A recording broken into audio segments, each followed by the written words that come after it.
मंच पर हमारे साथ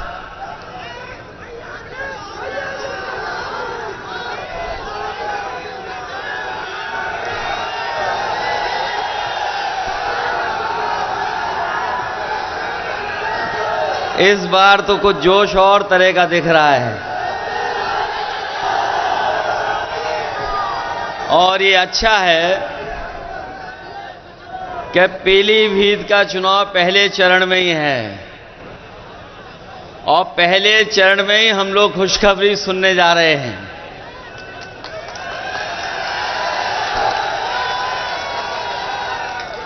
मंच पर हमारे साथ समाजवादी पार्टी के प्रत्याशी पूर्व मंत्री भगवत सिंह गंगवार जी, पार्टी के हमारे विधायक अताउर रहमान साहब, पार्टी के जिला अध्यक्ष जगदेव सिंह जग्गा जी, कांग्रेस पार्टी के हमारे जिला अध्यक्ष हरप्रीत पाल सिंह जी, समाजवादी पार्टी के रही यहां से प्रत्याशी श्रीमती आरती महेंद्र, दिव्या गंगवार जी, मंच पर उपस्थित नफीस अंसारी साहब, मंच पर उपस्थित पूर्व विधायक रोशनलाल वर्मा जी, पार्टी के हमारे पदाधिकारी इरफानुल हक साहब, किसानों के नेता और लगातार किसानों के लिए संघर्ष करने वाले तेजिंदर सिंह बिर्क जी, सुधीर तिवारी जी, कृष्णा अधिकारी, अरशद खान साहब, पूर्व एमएलसी अमित यादव, अमित मिश्रा जी से लेकर के बहुत सारे समाजवादी पार्टी के नेता, कांग्रेस पार्टी के नेता और इस चुनावी जनसभा में आए हुए हमारे सभी आदरणीय बुजुर्ग, किसान भाई, बड़ी संख्या में नौजवान साथी, माताएं, बहनें, पत्रकार बंधुओं, मैं सबसे पहले इस विधानसभा और पूरे पीलीभीत से आए हुए अपने सभी कार्यकर्ताओं का बहुत बहुत धन्यवाद और आभार प्रकट करता हूं। ये पहले चरण का चुनाव होने जा रहा है। पीलीभीत में बड़े बड़े नेता आ चुके हैं। देश के बड़े बड़े नेता आकर के अपनी बात कह चुके हैं और लखनऊ वाले तो और घबराए हुए हैं। पीलीभीत का नाम सुनते ही उनका चेहरा पीला हो जा रहा है।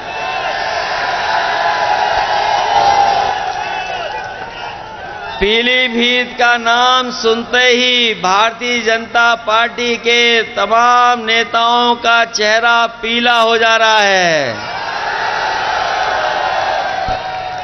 और ये इसीलिए हो रहा है कि यहां की जनता ने इस बार मन बना लिया है और समाजवादी पार्टी को ऐतिहासिक वोटों से जिता करके भेजना चाहती है।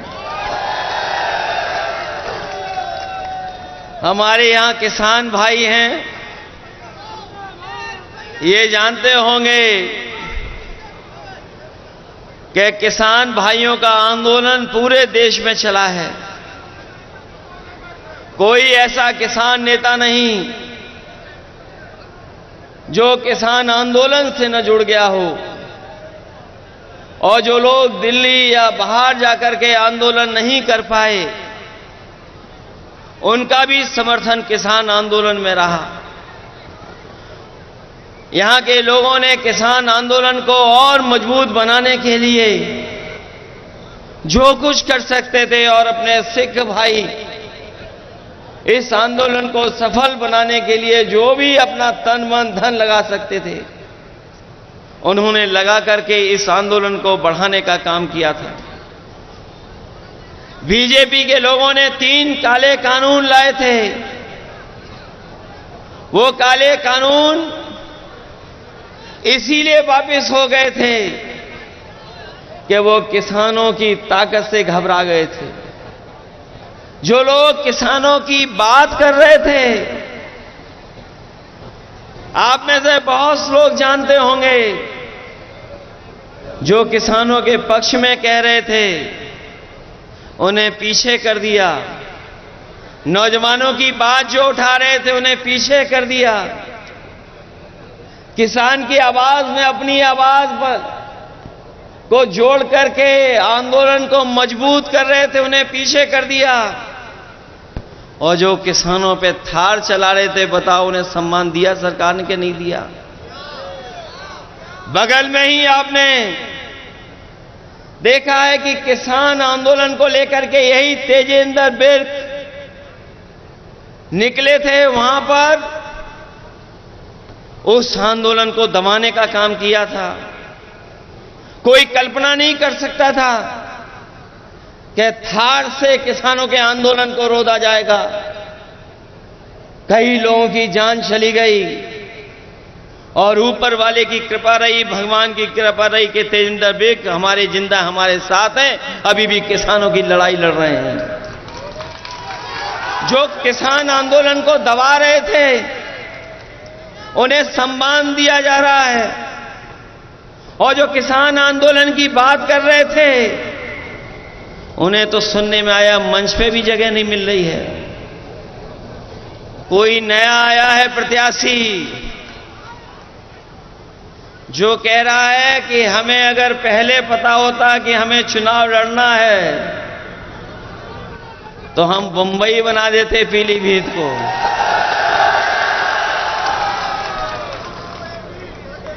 ये कौन सी बात है भाई कि प्रत्याशी कह रहे थे, बीजेपी के प्रत्याशी कह रहे हैं कि उन्हें पहले ही पता होता तो वो बंबई बना देते। हम उनसे कहते हैं इसको बंबई मत बनाओ, बंबई का जो काम होता है थोड़ा वो ही करके दिखा दो यहां पर। वैसे तो हमारी बंबई शहर अर्थव्यवस्था की राजधानी है, अर्थव्यवस्था के लिए जाना जाता है, राजधानी अर्थव्यवस्था की, लेकिन वहां नाच गाना भी होता है, लोग उसके लिए भी बंबई जाते हैं। ये बीजेपी के प्रत्याशी कौन सा पीलीभीत बनाना चाहते हैं, इनके बारे में पता नहीं है आपको? ये कई दल घुमाए हैं, इनका मामला सेटिंग हो जाता तो दूसरे दल में भी चले जाते। बनने को तो कुछ और थे, बनाया तो कुछ और जाना था इन्हें, लेकिन इन्हें सड़क मंत्री बना दिया गया है। और सड़क मंत्री ही बनते बताओ कितने रुपए का घोटाला किया था, किसी को याद है? उत्तर प्रदेश के सब रिकॉर्ड तोड़ दिए थे। ट्रांसफर पोस्टिंग को लेकर के उत्तर प्रदेश के सब रिकॉर्ड टूट गए, तब इनके अधिकारी यूएससी को हटाना पड़ा था। क्या पीलीभीत की सब सड़कें गड्ढा मुक्त हो गई हैं क्या? ये मंत्री जी बताएं, 40,000 करोड़ से ज्यादा, 40,000 करोड़ से ज्यादा पैसा गड्ढा मुक्ति में ये बीजेपी खर्च कर चुकी है। कहीं गड्ढे भर गए क्या? और जो काम समाजवादियों ने कभी किया था पुल सड़क को लेकर के, उनको भी ये सरकार पूरा नहीं कर पाई है। और अपनी जो योजनाएं चलाई गई हैं उनको भी पूरा नहीं कर पाई है सरकार। और चुनाव बाद पता नहीं कहां चले जाएंगे ये। जो मंत्री होता है उसका सांसद बनकर के दिल नहीं लगता है, इसलिए जानबूझ करके थोपा जा रहा है इन्हें कि पैसे वाले हैं, चुनाव लड़ लेंगे। पैसे वाला मामला है, उसमें चुनाव लड़ लेंगे, लेकिन यहां का किसान, यहां का गरीब, यहां का नौजवान बीजेपी के लोगों को सबक सिखाने जा रहा है। एक एक वोट दे करके समाजवादी पार्टी को जिताएगा। जब से ये दिल्ली वाले आए हैं, महंगाई तो बढ़ाई है, और महंगाई इतनी बढ़ाई है जिसकी आप कल्पना नहीं कर सकते। महंगाई बढ़ती चली जा रही है, चाहे वो डीजल हो, पेट्रोल हो, जरूरत के सामान हो, उन सबको महंगा कर दिया सरकार ने। 2014 से लेकर के 2024 का हिसाब लगाए महंगाई का, बताओ महंगाई कितना गुना बढ़ गई है। अगर हिसाब किताब लगाओगे तो महंगाई कई गुना कई चीजों की बढ़ी है।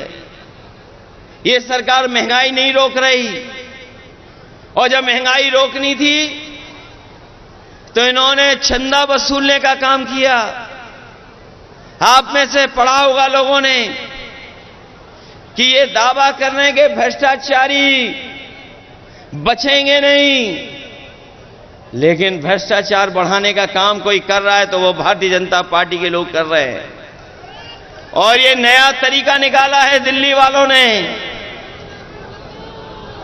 ये इलेक्टोरल बॉन्ड जो बनाए गए हैं, इलेक्टोरल बॉन्ड के माध्यम से बताओ वसूली हो रही है कि नहीं हो रही है। और ऐसी वसूली तो दुनिया में नहीं होगी।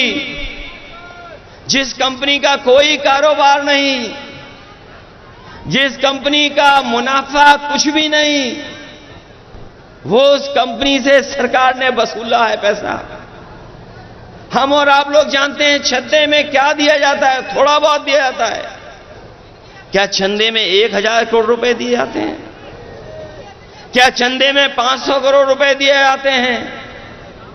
क्या चंदे में 300 करोड़ रुपए दिए जाते हैं?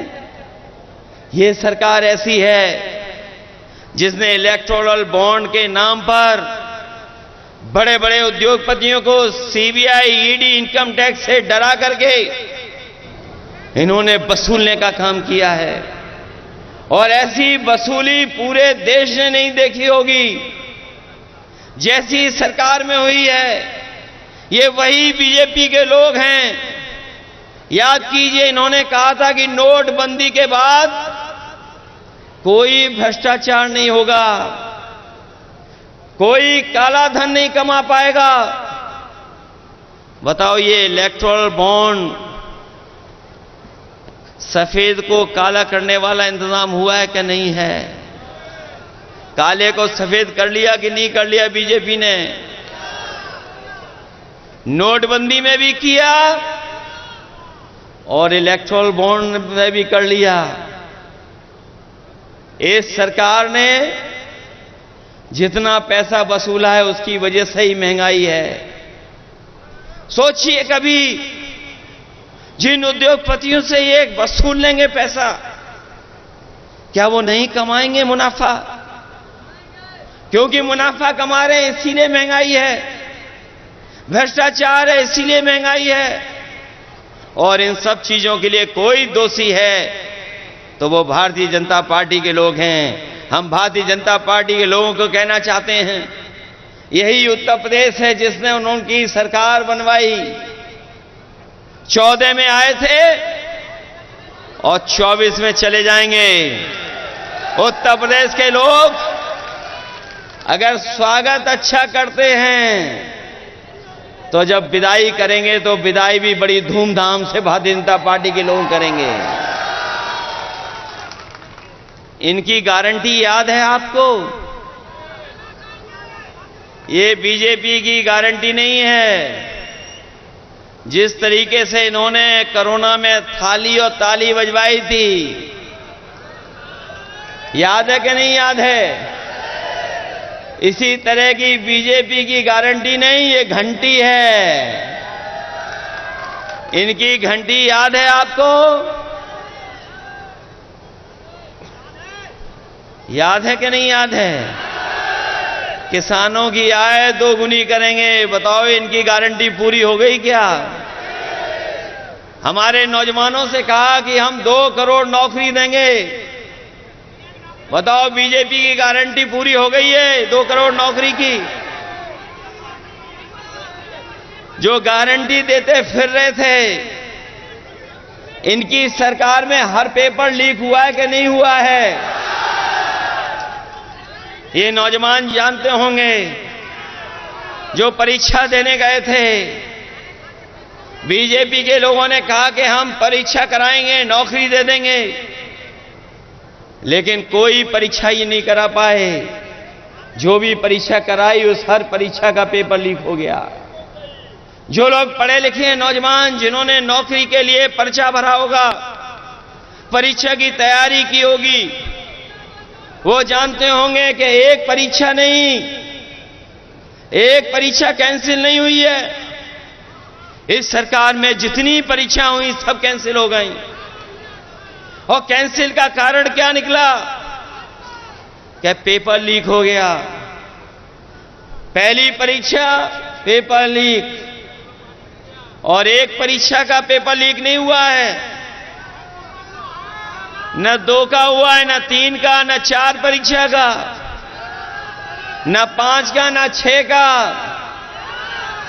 लगभग 9 या 10 परीक्षाएं हैं जिनका पेपर लीक हुआ है। बताओ, ये उत्तर प्रदेश वाले मुख्यमंत्री कैसे हैं जिनका हर पेपर लीक हो जाता है? ये दूसरों की गीले होने की बात तो कर रहे हैं, लेकिन अपना पेपर लीक हो रहा उसके बारे में नहीं बोल रहे हैं। बताओ, 9 परीक्षाओं के पेपर लीक हुए कि नहीं लीक हुए? और नौजवान इस हद तक निराश हुआ है।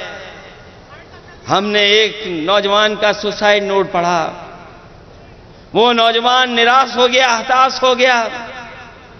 मेहनत कर करके उसने अच्छी डिग्री हासिल की, पढ़ाई पूरी की, लगातार उसने परीक्षाएं दी नौकरी को लेकर के, लेकिन जब उसे नौकरी नहीं मिली तो वह नौजवान ब्रजेश पाल, उसने अपने सुसाइड नोट में लिखा कि ऐसी डिग्री का मैं क्या करूंगा जो डिग्री मुझे नौकरी नहीं दिला सकती। उसने डिग्रियां जलाई, अपने मां बाप और बहन से माफी मांग करके आत्महत्या कर ली। बताओ, वो आत्महत्या करने वाले नौजवान क्या अब वापस आ सकता है कभी? वो इसलिए हताश और निराश हुआ कि सरकार नौकरी नहीं दे पाई। केवल एक नौजवान की कहानी नहीं है। एक बेटी जिसको ये पता लगा कि परीक्षा कैंसिल हो गई, जैसे ही उसे जानकारी मिली कि पेपर की परीक्षा जो दे करके आई थी वो परीक्षा कैंसिल हो गई, उसने अपने घर परिवार के लोगों को कुछ नहीं बताया और जान दे दी। तो ऐसा उत्तर प्रदेश बन गया है जहां पर छात्र नौजवान निराश होकर के आत्महत्या कर रहा है, और ये सरकार वाले कह रहे हैं कि हमारा देश विश्व गुरु बनने जा रहा है। अगर विश्व गुरु बनेगा हमारा देश, तो क्या 80 और 90% हमारे नौजवान बेरोजगार होंगे क्या? 80 से 90% नौजवान आज बेरोजगार हो गया है, और जो नौकरियां भी मिल रही हैं वो पूरी नौकरियां नहीं हैं। कभी कॉन्ट्रैक्ट पर, कभी ठेके पर, कभी आउटसोर्स से नौकरी मिल रही है। हम अपने नौजवानों से कहना चाहते हैं, समाजवादियों को जिताइए। ये आउटसोर्स और कॉन्ट्रैक्ट पे नौकरी नहीं मिलेंगी, आपको पक्की नौकरी देने का काम समाजवादी लोग और इंडिया गठबंधन के लोग करेंगे।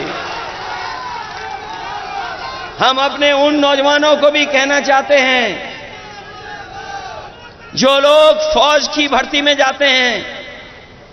हम अपने परिवार के लोगों से और खासकर नौजवानों से कहना चाहते हैं, ये अग्निवीर व्यवस्था कभी हम स्वीकार नहीं कर सकते, क्योंकि नौजवान हमारा वर्दी पहन करके सीमा की रक्षा करना चाहता है, और वर्दी पहन करके उसको सम्मान महसूस होता है, वो देश की रक्षा करना चाहता है।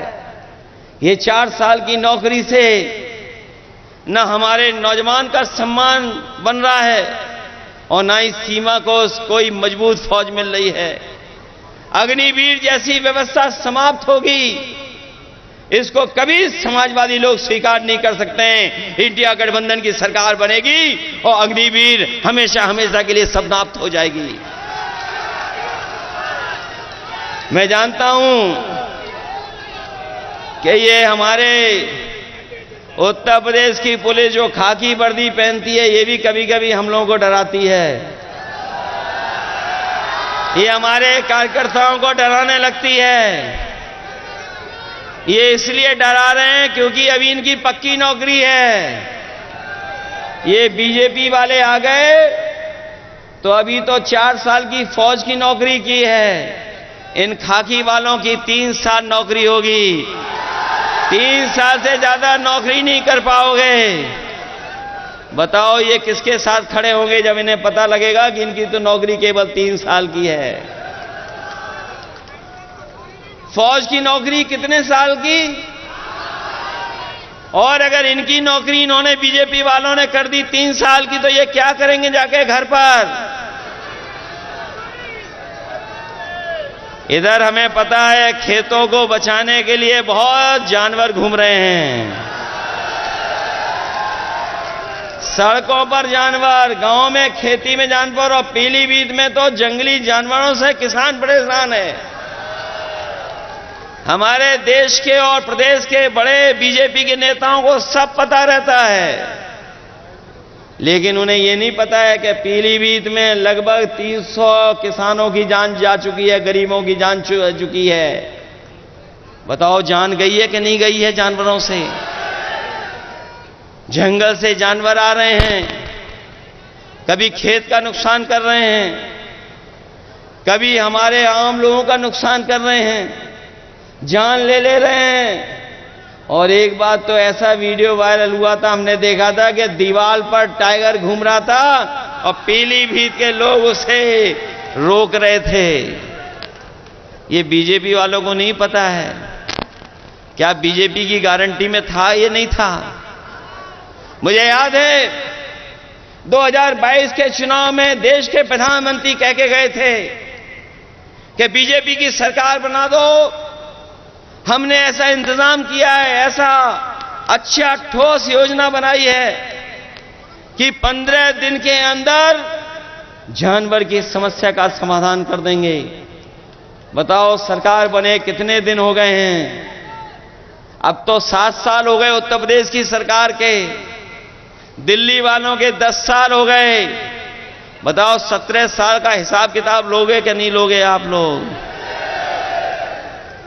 ये नौजवान हमारा फार्मूला याद रखें। ये बीजेपी वाले इसलिए घबराए हुए हैं क्योंकि इन्होंने जो परीक्षा लिखाई और परीक्षा के जो पेपर लीक हुए हैं, उससे 70 लाख नौजवान घर वापस चला गया निराश होकर के। और अगर 70 लाख गया है निराश होकर के और केवल हम उसके मां बाप को जोड़ दें, तो बताओ इनके परिवार से 3 सदस्य नाराज हो गए कि नहीं हो गए? अगर 70 लाख लोग निराश होकर गए, नौजवान जिन्हें नौकरी का भरोसा दिलाया था, और इन्हीं 70 लाख को अब अगर हम 3 सदस्यों से गुणा कर दें तो 1 करोड़ 80 लाख हुए लोग के नहीं हुए? और 1 करोड़ 80 लाख का अगर हम भाग दे दें 80 लोकसभाओं से, तो बताओ 2,25,000 वोट इनका हर लोकसभा में कम हुआ है कि नहीं कम हुआ है? बताओ। पीलीभीत में तो ज्यादा वोट कम हो गया है। औरों लोकसभाओं में तो 3-3 लाख वोट कम हुआ है बीजेपी का, लेकिन पीलीभीत में तो ज्यादा वोट कम हो गया बीजेपी का। अभी तक तो हमें यही पता लग रहा है लखनऊ में कि इस बार पीलीभीत में साइकिल चल रही है, इंडिया गठबंधन जीत रहा है। ये पीलीभीत हमारी बांसुरी के लिए भी जाना जाता है। ये बात तो प्रधानमंत्री जी भी जान गए कि बांसुरी के लिए जाना जाता है, लेकिन पीलीभीत की जनता तो तब चैन की बंसी बजाएगी जब भारतीय जनता पार्टी यहां से जाएगी। चैन की बंसी तभी बजेगी कि नहीं बजेगी? ये याद रखोगे कि किस तरह नुकसान किया इन्होंने। हमारे हर वर्ग के लोगों को दुखी किया ने कि नहीं दुखी किया। हम तो अपने सभी गुरुओं, संत और सबको प्रणाम करते हैं और अपने सिख भाइयों से भी कहेंगे कि इन्होंने अपने मान सम्मान से कभी समझौता नहीं किया और कभी भी अगर देश की रक्षा के लिए इन्हें अपनी जान भी न्यौछावर करनी पड़ी होगी तो हमारे सिख समाज के लोग कभी पीछे नहीं हटे होंगे। इसलिए हमारे सिख समाज ने देखा है किस तरीके से आंदोलन चला था, कितने लोगों की जान चली गई। बताओ इस चुनाव में दिल्ली वालों को सजा दोगे कि नहीं सजा दोगे? अपने वोट से इनको सजा दिलाओगे कि नहीं? ये हमारे आपके भविष्य का चुनाव तो है ही है, लेकिन ये देश के भविष्य का चुनाव भी है। ये चुनाव संविधान बचाने का भी चुनाव है।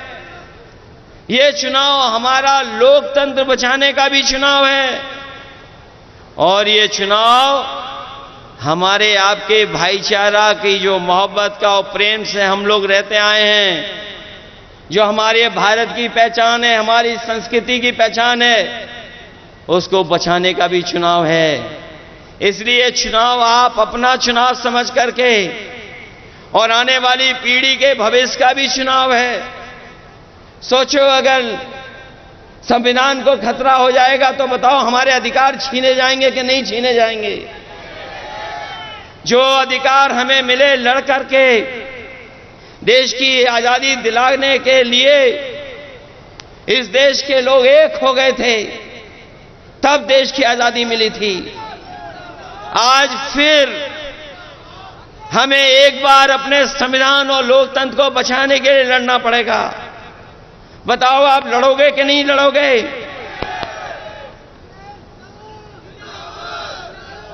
ये लड़ाई कोई छोटी लड़ाई नहीं है।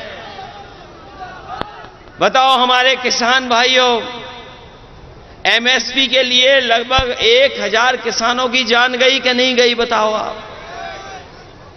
दिल्ली में जब 3 काले कानून हटने थे, एमएसपी को कानूनी अधिकार मिल जाए, 1000 किसानों ने की लगभग जान गई कि नहीं गई? तो बताओ हम समाजवादी लोगों ने और इंडिया गठबंधन ने कहा है कि सरकार बनेगी तो एमएसपी के लिए कानून बना करके अपने किसानों को एमएसपी फसलों की दिलाने का काम करेंगे। न केवल एमएसपी का कानूनी अधिकार देंगे, बल्कि हम अपने किसान भाइयों को कह के जा रहे हैं, गरीब भाइयों को, ये जो दिल्ली वाले लोग हैं, इन्होंने बड़े बड़े उद्योगपतियों के, बड़े बड़े कारोबारियों के 15 लाख करोड़ बैंकों का पैसा माफ किया है। अभी तक 10 साल में इन्होंने लगभग 15 लाख करोड़ उद्योगपतियों का कर्ज माफ किया है। और ऐसा भी देखने को मिला है कि जिन व्यापारियों ने कर्ज लिया, जो कर्ज नहीं दे पाए, उनको माफ कर दिया इन्होंने और दोबारा बैंक से उन्हें कर्ज दिलवा दिया। ये आपने आंकड़े निकलवा लेना। और बहुत सारे लोग, बहुत सारे उद्योगपति वो भी हैं जो कर्ज में डूबे थे, कर्ज उनका माफ करके बीजेपी ने बचाया और बाद में उन्हीं उद्योगपतियों से इलेक्ट्रल बॉन्ड ले लिए। बताओ इलेक्ट्रल बॉन्ड लेने वालों का कर्ज माफ हुआ कि नहीं हुआ? आपको तो पता होगा, देश में सबसे ज्यादा वसूलने का काम अगर किसी पॉलिटिकल पार्टी ने किया तो बीजेपी ने किया कि नहीं किया? इसलिए अपने किसान भाइयों को हम कह के जा रहे हैं, इंडिया गठबंधन बनेगी सरकार, किसानों का पूरा कर्ज माफ होगा। जब उद्योगपतियों का 15 लाख करोड़ माफ हो सकता है, तो हमारे किसानों का कर्ज माफ क्यों नहीं होगा? तो बताओ अपना वोट देकर के कर्ज माफ कराने का काम करोगे? संविधान बचाने के लिए भी वोट कर देना क्योंकि आपके वोट से ही संविधान बचेगा, आपके वोट से ही देश का लोकतंत्र बचेगा, आपके वोट से ही किसान खुशहाल होगा, आपके ही वोट से नौजवान को नौकरी मिलेगी, आपके ही वोट से आरक्षण बचेगा। और हम फिर कहते हैं एनडीए को कोई हराएगा तो हमारा ये पीडीए परिवार हराएगा। ये पीडीए परिवार बैठा है यही एनडीए को हराने का काम करेगा।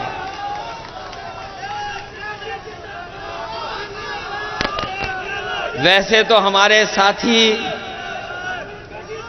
घर घर जा रहे होंगे वोट मांगने के लिए, वैसे तो हमारे कार्यकर्ता गांव गांव जा रहे होंगे वोट मांगने।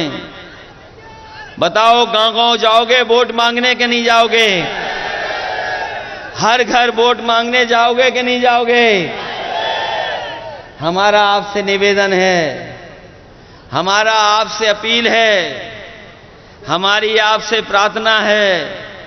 बताओ भारतीय जनता पार्टी का जो लूट और झूठ का प्रचार है उसका घर घर प्रचार करके बताने का काम करोगे कि नहीं करोगे? बताओ बीजेपी झूठ बोलती है कि नहीं बोलती है? इलेक्टोरल बॉन्ड से लूट की है कि नहीं की है? तो ये झूठ और लूट का प्रचार करोगे घर घर के नहीं करोगे? और अपने वोट से लोकतंत्र को बचाओगे? ये हमारे देश के प्रधानमंत्री कैसे हैं? ये कहते हैं ये इंडिया गठबंधन नहीं है। कौन सा गठबंधन है? क्या कहते हैं? इंडिया गठबंधन का क्या कहते हैं? बताओ जिन्हें इंडिया कहने में ही शर्म आती हो। ये इंडिया गठबंधन है, ये इंडी गठबंधन नहीं है। बताओ हमें बीजेपी को ये भी सिखाना पड़ रहा है। हमारे गठबंधन की जो INDIA है ये इंडी नहीं है, ये इंडिया गठबंधन है। और ये इंडियाई गठबंधन है जो पीडीए परिवार को साथ लेकर के एनडीए का मुकाबला कर रहा है। और हम कह के जा रहे हैं, जो कह रहे हैं 400 पार, इस बार यूपी से जाएंगे हार। ये 400 पार नहीं, ये 400 हारने जा रहे हैं। और अगर ये 400 जीत रहे होते तो बताओ इतने घबराए हुए होते ये घबराए हुए हैं कि नहीं घबराए हुए हैं? और इसलिए घबराए हुए हैं कि दिल्ली के मुख्यमंत्री को जेल भेज दिया, झारखंड के मुख्यमंत्री जी को जेल भेज दिया। बताओ जेल भेज दिया कि नहीं भेजा है? और अगर 400 पार हो रहे होते तो सब ऐरे गहरे नत्थु खैरों को अपनी पार्टी में शामिल कर रहे हैं। अभी सुनने में आया है बरेली में कोई माफिया को भी शामिल कर लिया, जिनको ये महाराष्ट्र में भ्रष्टाचारी कहते थे। बताओ इन्होंने अपनी पार्टी में ले लिया कि नहीं ले लिया? जो इन्हें दिन रात गाली देते थे उन्हें ले लिया कि नहीं ले लिया अपने साथ? उत्तर प्रदेश में भी ऐसे कई दल थे, सुबह से शाम तक बहुत बुरा भला कहते थे बीजेपी को। और हमारे नौजवान तो जानते होंगे यूट्यूब चलाना, सोशल मीडिया पे समय गुजारना जानते हैं। इनके जरा पुराने वीडियो निकाल लो, बताओ कितना बुरा भला बीजेपी को कहते थे। और दुख तो इस बात का है कि हमारे प्रेस के लोग भी चुप हैं, क्योंकि प्रेस के लोगों को भी दाना मिल जाता है, तो जैसा दाना वैसा इनका गाना। बताओ है कि नहीं है? इलेक्टोरल बॉन्ड पे कोई बहस नहीं। एक आध चैनल है जिसमें बहस हो रही है, एक आध चैनल है उसमें बहस हो रही है। जब आपके साथ ये भी नहीं है और जो यूट्यूबर साथ हैं उनको बैन लगा रहे हैं, कभी झूठा मुकदमा लगा देते हैं। हमारे पत्रकार साथी भी अगर सच दिखाना चाहेंगे, अगर दिन में सच दिखाया तो रात में इनके पास पुलिस पहुंच जाती है। बताओ पहुंच जाती है कि नहीं पहुंच जाती है? देखो हमारे प्रेस के लोग भी सहमत हैं हमसे। ये हालत पैदा हो गई है, इसलिए सावधान रहोगे कि नहीं रहोगे? सावधान। अपना बूथ बचाओगे कि नहीं बचाओगे? प्रचार करोगे झूठ का क्या नहीं करोगे? बीजेपी के झूठ का और बीजेपी की लूट को बताओगे कि नहीं बताओगे? बीजेपी की यही पहचान है, झूठ और लूट। इसके अलावा इन्होंने कुछ नहीं किया। पिछले 10 साल में केवल झूठ बोला है और लूटने का काम किया है। इनको बताओ हराओगे इस चुनाव में कि नहीं हराओगे? इसलिए ये मौका मिला है हम सबको, हम आपको सबको मौका मिला है लोकतंत्र बचाने का, लोकतंत्र के साथ साथ संविधान बचाने का और साथ साथ अपने अन्याय से मुकाबला करने का। ये बीजेपी के लोग पूरे उत्तर प्रदेश और देश को पीछे ले जा रहे हैं। लोग कहते हैं कि हम दुनिया में कहां पहुंच गए हैं, लेकिन अगर दुनिया की गरीबी के पैरामीटर्स अगर हम देखें तो गरीबी में हम कई देश जो हमारे पड़ोसी हैं उनसे भी नीचे जा रहे हैं। हम महंगाई में भी उन देशों के मुकाबले पीछे चले गए, बेरोजगारी में भी पीछे चले गए और दुनिया में सबसे ज्यादा कर्ज अगर किसी देश के ऊपर है तो वो भारत पर है। बताओ अगर कर्ज वाला देश होगा तो क्या दुनिया में हमारा पहचान बनेगी क्या? इसलिए आपको सोचना होगा, इस देश को बचाने के लिए आपको करना पड़ेगा। इसीलिए मैं आप सबसे अपील और निवेदन करने आया हूं कि समाजवादी पार्टी के एक मजबूत प्रत्याशी हैं भगवत सिंह गंगवार, इनकी मदद करने का काम करना है। बताओ इनके पक्ष में समीकरण है कि नहीं है? ये अग्निवीर और पेपर लीक वाले नौजवान हमारी बूथ में मदद करने का काम करना। बताओ करोगे कि नहीं करोगे? इस पीलीभीत में न इलाज मिल रहा है, न दवाइयां हैं और जो व्यवस्था समाजवादियों ने बनाई थी एम्बुलेंस की, वो एम्बुलेंस की व्यवस्था भी खत्म कर दी और पुलिस को 100 नंबर वाली गाड़ी दी थी। बताओ गाड़ी को खराब कर दिया पुलिस ने क्या नहीं खराब कर दिया?